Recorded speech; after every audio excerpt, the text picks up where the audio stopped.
नमस्कार, स्वागत है आपका बड़ी खबर में। मैं हूं आपके साथ चेतन पाठक। इस बुलेटिन में हम बात करेंगे दिन की 4 बड़ी खबरों की। पहली खबर चंडीगढ़ से है, जहां सदन में भूपेंद्र हुड्डा ने कई मुद्दों को लेकर सरकार पर जमकर निशाना साधा है।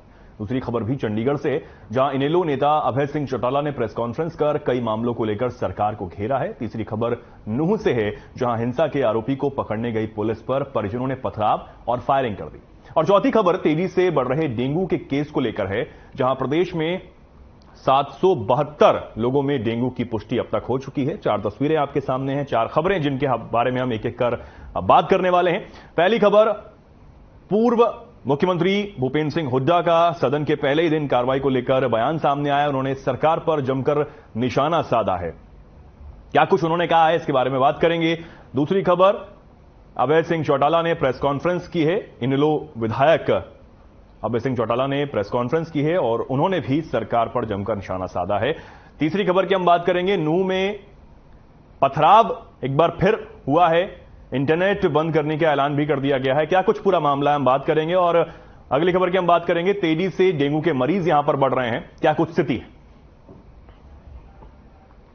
बात करते हैं पहली बड़ी खबर की। भूपेंद्र हुड्डा ने सदन के पहले ही दिन की कार्रवाई को लेकर प्रेस कॉन्फ्रेंस की।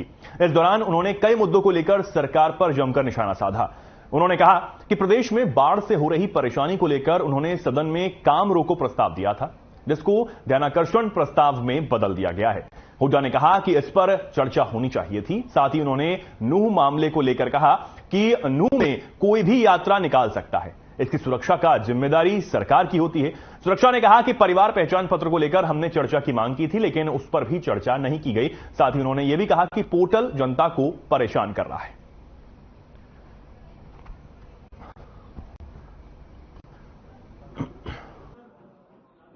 ये जो पहले दिन की कार्रवाई थी, हमने एडजॉर्नमेंट मोशन दिया था फ्लड के बारे में, जो नुकसान हुआ फ्लड से, और वो और सब जो है उसको बदल दिया इन्होंने कॉलिंग अटेंशन में। मेरे को लगता है सरकार जो है जल्दबाजी में है और जवाब देने के लिए तो बाकायदा इसके ऊपर डिस्कशन होना चाहिए था। काम रोको प्रस्ताव दिया था हमने, उस पर बात होनी चाहिए थी। इतना भारी नुकसान हुआ है, लेकिन सरकार जो है उसमें इसी प्रकार से जैसे अपने कानून व्यवस्था बजाय रखा है, जैसे नूंह का मामला उसके ऊपर, और स्पीकर ने कहा भाई हम ये सरकार के पास कमेंट्स के पास लिए भेजा है, तो कल उसकी पता लगेगा उसका क्या फेट होगा।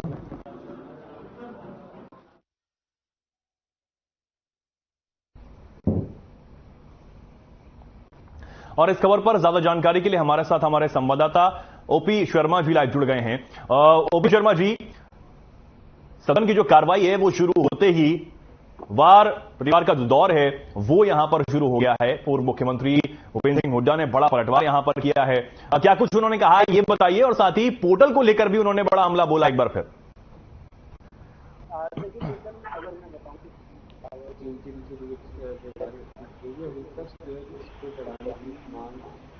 तो ऐसे के चलते कल जो विपक्ष के कई विधायकों की तरफ से जो हरियाणा में पिछले दिनों बाढ़ आई थी, बाढ़ को लेकर जो है वो शॉर्ट ड्यूरेशन जो प्रस्ताव जो वो कराया गया था, लेकिन सरकार ने उन्हें कोई टाइम से बदलकर सभी के ऊपर एक साथ ही चर्चा करवा दी और उप मुख्यमंत्री भूपेंद्र चौटाला ने उसका जो जवाब दे दिया। जबकि सरकार जो विपक्ष है वो चाहता था कि सरकार के ऊपर विस्तार से जो है वो बारी बारी चर्चा करवाए, ताकि विपक्ष को ज्यादा से ज्यादा बोलने का मौका मिले। लेकिन कल जिस तरीके से 5 लोगों को विपक्ष को बोलने दिया, तो शायद विपक्ष को लग रहा है, विपक्ष खासकर भूपेंद्र सिंह हुड्डा को लग रहा है कि सरकार जो उनके सभी जो जरूरी कॉलिंग अटेंशन है उन सब को जो है वो इसी तरीके से जो है निपटा देगी। कल जो है वो बोलने का जब बारी आई थी तो सभी सदस्यों को बोलने का मौका जो है नहीं मिला था, और अब कांग्रेस को ये लग रहा है कि उनका जो मेवात के ऊपर मेवात में जो घटना हुई थी उसको लेकर जो उनका पोलिंग अटेंशन लगाया गया, इसके अलावा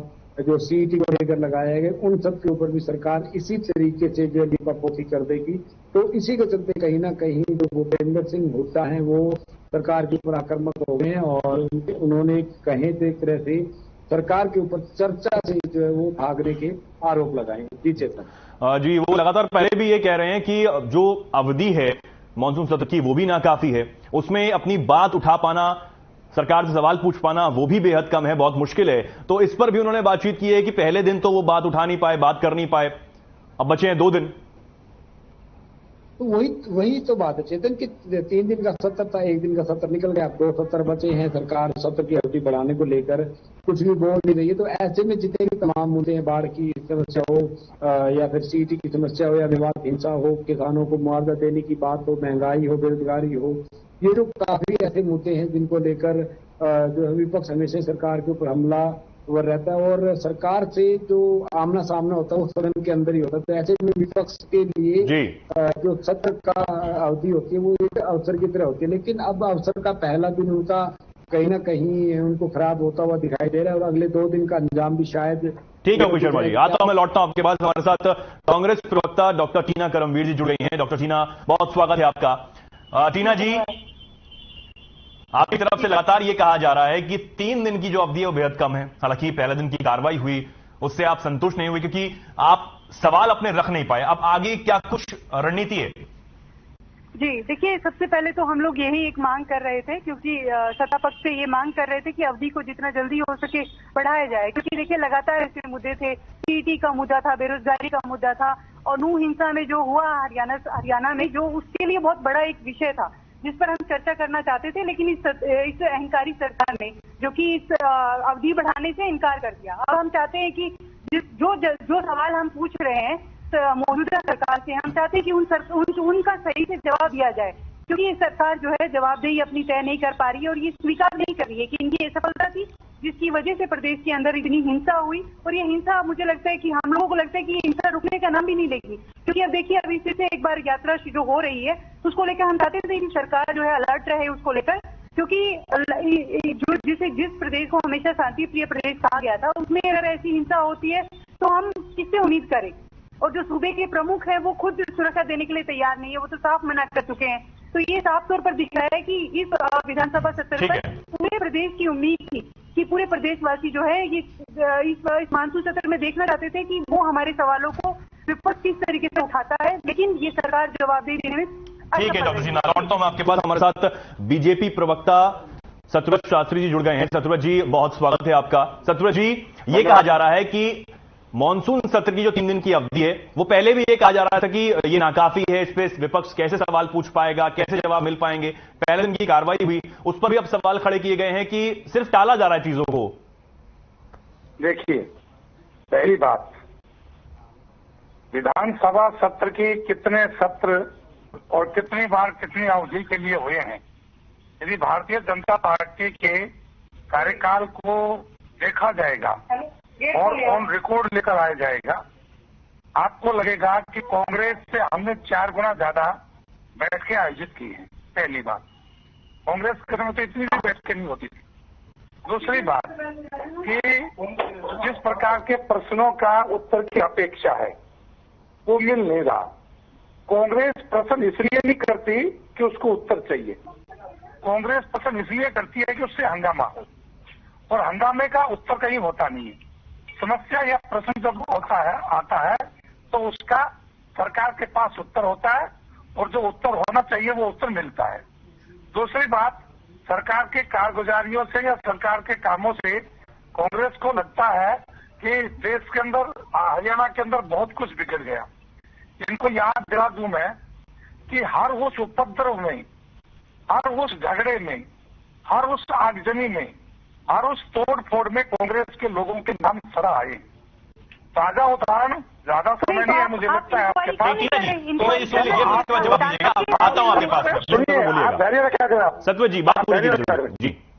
तो यदि हम नूह के ताजा घटनाक्रम की बात करते हैं तो इसके अंदर सबसे पहले नंगा कांग्रेस हुई और उसके बाद नंगे आम आदमी पार्टी हुई।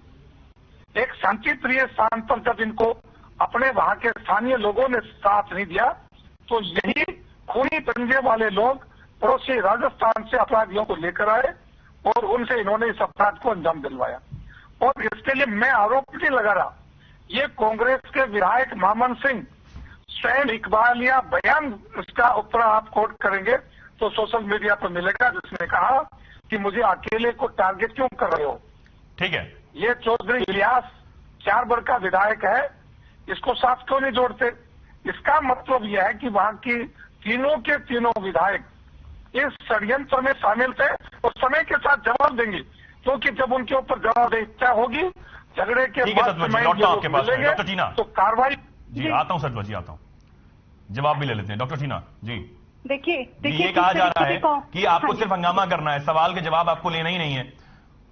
देखिए ये सरकार अभी देखिए जब भारतीय जनता पार्टी के प्रवक्ता इस तरीके से झूठे इल्जाम लगा रहे हैं, आरोप लगा रहे हैं, साफ तौर पर दिख रहा है इनकी बौखलाहट है।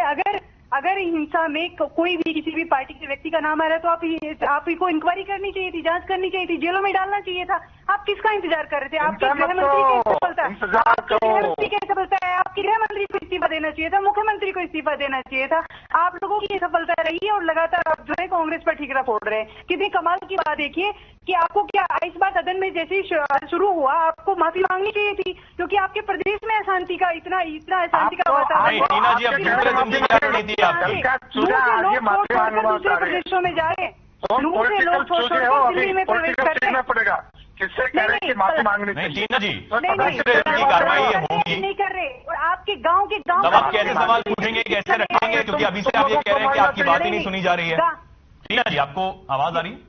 जी जी जी, मैं ये पूछ रहा हूं कि दूसरे दिन की कार्रवाई जब होगी तब किस तरीके से सवाल आप पूछेंगे? कि प्रेस कॉन्फ्रेंस करके कहा गया है कि आपकी बात ही नहीं सुनी जा रही है, सवाल ही नहीं लिए जा रहे हैं, जवाब नहीं दिया जा रहा है, टाला जा रहा है, तो कैसे अब दूसरे दिन की कार्रवाई पे आप बात करेंगे? देखिए ये सुषमा, मैं अभी इस समय दिवंगत सुषमा स्वराज जी को याद करना चाहती हूँ। वो हमेशा कहती थी कि जो सत्ता पक्ष में होता है उसकी जिम्मेदारी होती है कि सदन को चलाए। किसकी जिम्मेदारी? जो सत्ता पक्ष में। अब इनकी जिम्मेदारी ये भी है कि ये एक सदन जो कि मानसून सत्र जो कि 3 दिन का रहा टोटली, वो भी नहीं चल पा रहा, तो इनकी असफलता साफ तौर पर दिख रही है।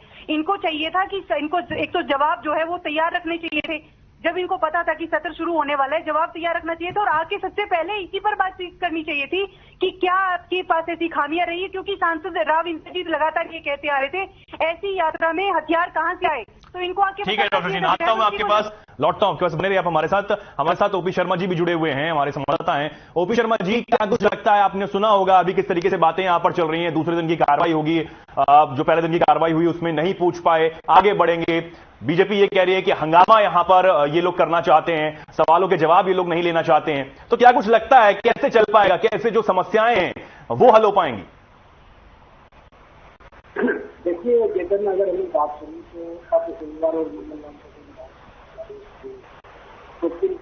के ऊपर चर्चा होगी, पर नहीं होगी। ये जो विशेषाधिकार है वो हरियाणा विधानसभा स्पीकर का है, और जहां तक सरकार और विपक्ष की बात है तो ये आपस में एक दूसरे जो है वो आपस में सदन में मुकाबला करके जो होगा देख लेगा। लेकिन कहीं ना कहीं मैं एक बात कहूंगा कि कल जब बाढ़ के ऊपर जो पोलिंग अटेंडेंस पे चर्चा हो रही थी तो कहीं ना कहीं विपक्ष के अंदर एकता नहीं दिखाई दी, और मैं इतना जरूर कहना चाहूंगा कि एक अच्छा मौका विपक्ष के पास जरूर था कि वो शायद सत्ता पक्ष को बाढ़ के मुद्दे को लेकर घेर सकते थे, लेकिन खुद घेरना नहीं चाहे। मैं आपको एक बार बता दूं कि बाढ़ को लेकर जो है विधानसभा में शॉर्ट ड्यूरेशन का जो मोशन जो वो लगाया गया था, लेकिन जो विधानसभा स्पीकर है उन्हें उनको पोलिंग अटेंडेंस में बदल दिया, और खुद जब इसके ऊपर चर्चा हो रही थी तो जो यानी कि विषयों पर तैयारी नहीं थी, ये कह रहे हैं आप? नहीं, उप मुख्यमंत्री दुष्यंत चौटाला उन्होंने इसका कन्वर्ट का विरोध किया था कि को पोलिंग अटेंडेंस और ड्यूरेशन मोशन को नहीं बदल सकते। तो 10 मिनट तक डिप्टी स्पीकर और जो डिप्टी सीएम है उनके बीच में काफी नोकझोंक हुई, लेकिन विपक्ष कुछ नहीं बोला। उसके बाद जो है 5 सदस्यों को बोलने का मौका मिला, जिसके ऊपर बारी बारी विपक्ष और सत्ता पक्ष से बोले। उसके बाद उनका जवाब देके अगर विपक्ष चाहता तो शायद सरकार को थोड़ी और तरीके से कह सकता। हाँ बिल्कुल, आपने जो कहा तैयारी वाली, विपक्ष तैयारी के साथ नहीं आया हुआ था, सिर्फ इन्होंने एक पोलिंग अटेंडेंस जो अलग अलग विधायकों ने लगाया हुआ था वो ही तैयारी थी। बेहतर होता कि विपक्ष जो है सोच समझकर मिलकर अगर पोलिंग अटेंडेंस बाढ़ के ऊपर लगाते और पूरी तैयारी करके आते तो शायद ये सरकार को। ठीक है ओपी शर्मा जी, बहुत धन्यवाद आपका हमारे साथ जुड़ने के लिए, और ये जो तमाम जानकारी है आपने बात बताई उसके लिए बहुत धन्यवाद। हमारे मेहमानों के पास वापस लौटते हैं। सतलज शास्त्री जी हमारे साथ जुड़े हुए हैं। सतलज जी, क्या कुछ कहेंगे आप? दूसरे दिन की कार्रवाई होगी, तीसरा दिन भी है, कैसे जो विपक्ष सवाल रख रहा है कम से कम उसे रखने तो दीजिए, उनसे जानिए, उनके जवाब दीजिए, ये कहा जा रहा है। देखिए पूरा समय मिले। जी कि समय भी तय हो गया, प्रश्न भी तय हो गए, प्रश्नकर्ता भी तय हो गए। ये वो सारा सिस्टम है जो सिस्टमेटिक ढंग से चलता है विधानसभा सत्र का जो चलना होता है। ओपन समय होता है वो विषय अलग होता है, लेकिन जितने लोगों के प्रश्न तय किए गए हैं, जिस फोरम में किए, जिस क्राइटेरिया के अंदर तय किए गए हैं, उन सबका प्रश्न का उत्तर मिलेगा। मंत्री संबंधित अधिकारी उस बात के प्रश्न को उत्तर देंगे, लेकिन उस प्रश्न के उत्तर में ये मेरा व्यक्तिगत मामला है कि मैं संतुष्ट हूं कि नहीं होऊंगा। आप सोचिए, दो कोई भी कहेगा तो 4 होगा, लेकिन कोई ये न माने कि 4 नहीं होते तो उसका इलाज क्या होता है? उसका इलाज भगवान भी नहीं करते, उसको संतुष्ट, क्योंकि वो स्वभाव से संतुष्ट है। ये लोग लूट के हिस्सेदार है, ये उस दिन संतुष्ट होंगे जिनको एक हरियाणा की लूट का सरकार नहीं चल रही है, पंजे वाले लोग हैं जिनको केवल खून पसंद है, नहीं चल रही है, खून पीना है। ये लोग सरकार नहीं आ रही, आपको सरकार की बात नहीं करते, ये अपने से बात नहीं करते। नहीं ऐसे जवाब आपके पास आ रहा हूं जी। सत्व जी बात ये पॉलिटिकल चीजें हैं, इनको न पॉलिटिकल समझ है, न इनको ये पता कि बोलना कब चाहिए, कब कैसा करना चाहिए। ये केवल रट के आते हैं और वो बोलने के लिए बोलते हैं। ठीक है सत्व जी। डॉक्टर टीना, तो इसलिए ये बात मानकर चलना चाहिए। हुड्डा सरकार ने कभी भी ये नहीं कहा, इनकार नहीं किया। देखिए, हुड्डा सरकार के समय एक बार भी इनकार नहीं किया गया। सत्ता विपक्ष में जब ये लोग बैठे थे, इनसे जो ये सवाल के जवाब दिए जाते थे, लेकिन ये किस तरीके से भाग रहे हैं साफ तौर पर दिख रहा है। इतने ना निकम्मी सरकार है। एनालिसिस भी निकल कर आया, अभी आपने सुना होगा हमारे संवाददाता को, एक एनालिसिस निकल कर आया है कि तैयारी पूरी नहीं थी टीना जी। मतलब जो नोकझोंक में बात भी सामने आई है, उसमें समय ज्यादा गवा दिया गया। जी देखिए, हम नहीं, एक मिनट शास्त्री जी, मुझे सत्व जी आ रहा हूं आपके पास। आपको जवाब नहीं देना आया। देखिए, ना तो इनको जवाब देना है। टीना जी बात पूरी कीजिए, ठीक है, समय का थोड़ा अभाव है, जल्दी बात पूरी कीजिए। जी देखिए, जानबूझकर ये इनको तैयारी पूरी करके आनी चाहिए थी, तैयारी करके नहीं आए। लेकिन अगर सरकार नहीं चलती है तो छोड़ दीजिए।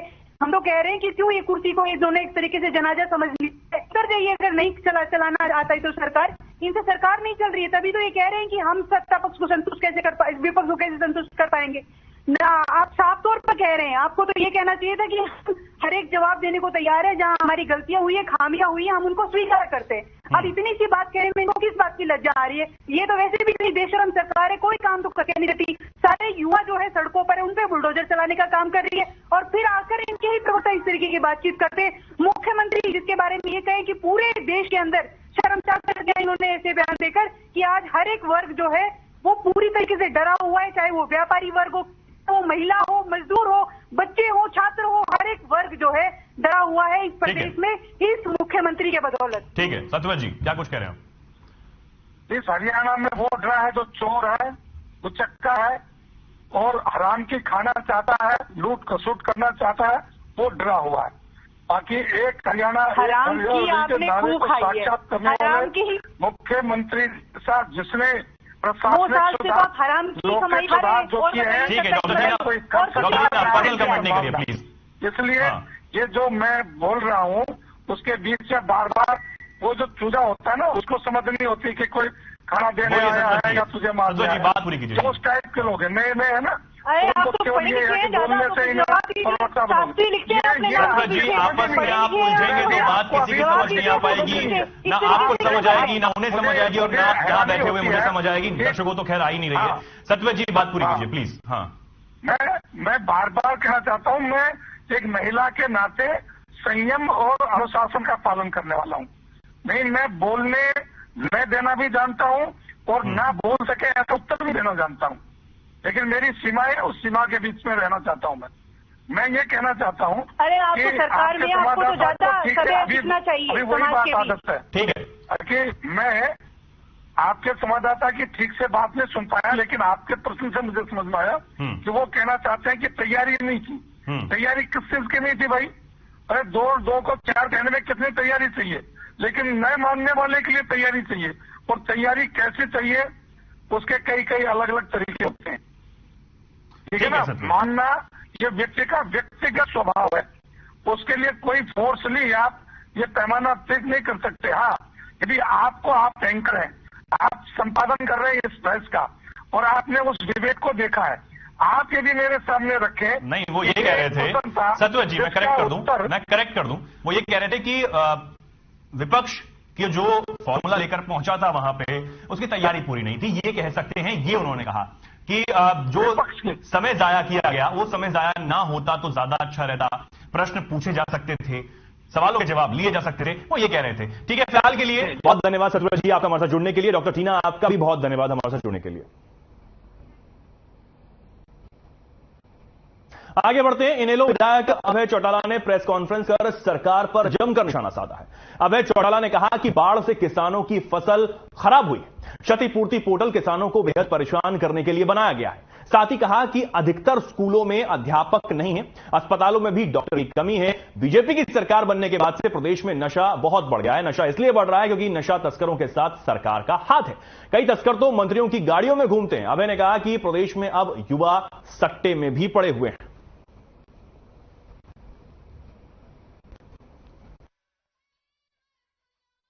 हमारे प्रदेश में भाजपा की सरकार बढ़ी है। भाजपा की सरकार बढ़ने के बाद नशा बहुत बढ़ा है और लगातार नशे में इजाफा हो रहा है। नशे के ऊपर कोई कंट्रोल नहीं है सरकार का। मुख्यमंत्री ने, होम मिनिस्टर ने, सबने कई दफा इस किस्म के बयान दिए कि हम इस सारे मामले में बड़ी कार्रवाई करेंगे। और अब जो नए डीजीपी लगे हैं उसने भी सबसे पहले इसी बात को दोहराया।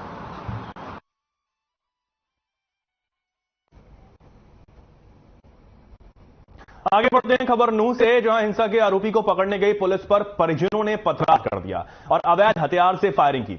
बता दें कि हमले में 3 जवान घायल हुए। वहीं पुलिस ने 6 महिलाओं सहित 8 लोगों को गिरफ्तार किया है। साथ ही भीड़ को तितर बितर करने के लिए पुलिस को हवाई फायर भी करना पड़ा। बता दें कि 31 जुलाई को नूह में ब्रजमंडल यात्रा के दौरान हुई हिंसा के बाद पुनहाना उपमंडल के गांव सिंगार में भी उपद्रवियों की ओर से आगजनी की घटनाओं को अंजाम दिया गया था। इस मामले में पुलिस ने करीब 200 से ज्यादा लोगों के खिलाफ केस दर्ज किया था।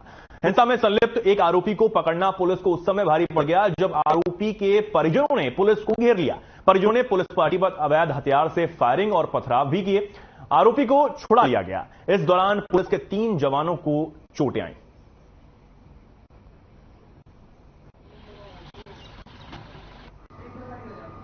जो पिछले महीने जल अभिषेक यात्रा को लेकर 132 नंबर FIR दर्ज थी, उसमें वांटेड मुलजिम था इरशाद, उसके घर रेड की थी पुलिस ने, उसको राउंड अप भी कर दिया था। जब पुलिस चलने लगी तो उनके घर वालों ने और आसपास के लोगों ने हमला कर दिया। ईंट पत्थर भी मारे, लाठी डंडे भी मारे और नाजायज असले से फायर भी किए और मुलजिम को जबरदस्ती छुड़वा लिया और दोबारा एक्स्ट्रा फोर्स भेज के हमने लगभग 9 मुलजिमों को राउंड अप किया है, जिनमें 6 लेडीज भी हैं।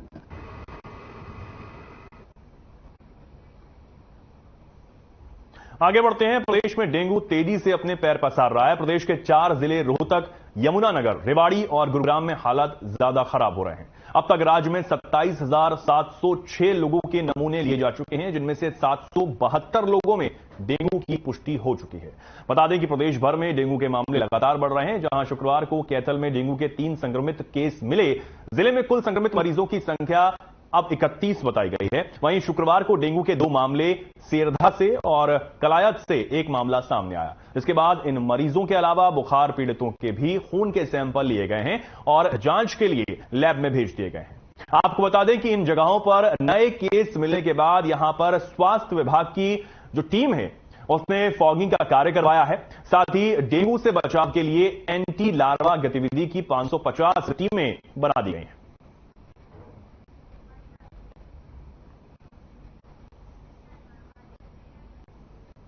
फिलहाल के इस खास कार्यक्रम में इतना ही। नमस्कार।